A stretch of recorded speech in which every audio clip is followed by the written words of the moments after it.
Welcome to National News TV. Is today your first time? Please like and subscribe for daily latest news updates. It just might be too late for America. Nothing short of idiocy has come out of the past 31 halves of a year in Washington.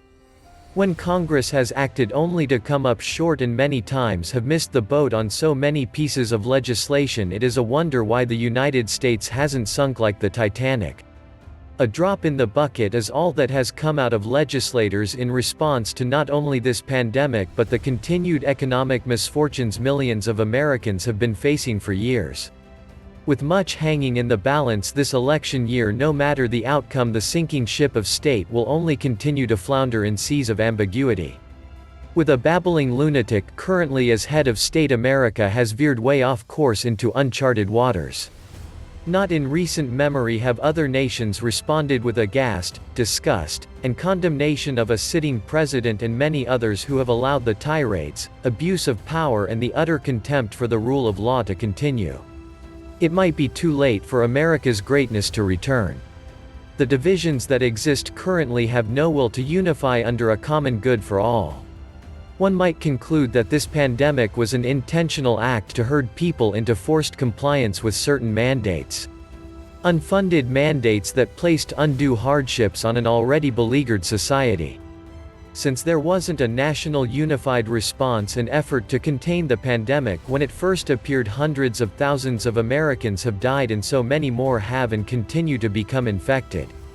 When people looked for leadership in a time of crisis only to find out our leaders have failed miserably, the time for retribution is at hand. Ultimately, we the people have to act not like the French Revolution or the Civil War, but to pick up the gauntlet that President Kennedy threw down 60 years ago when he stated, "Ask not what your country can do for you, but what you can do for your country."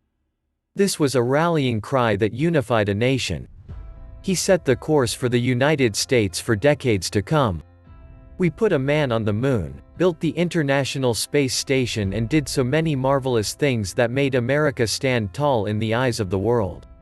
We have to realize that pertinent reforms and policy directives must be put in play to charter the United States out of irrelevancy and back into the great nation we used to be. National economic reforms. 10 Articles of Confederation are those pertinent reforms and policy directives. Implementing all 10 will have profound effects on every American. Effects that will bring about the changes needed that will elevate every American to actually attain a better quality of life. And, in the process, will bring in a new day for Americans for generations to come. Thanks for watching.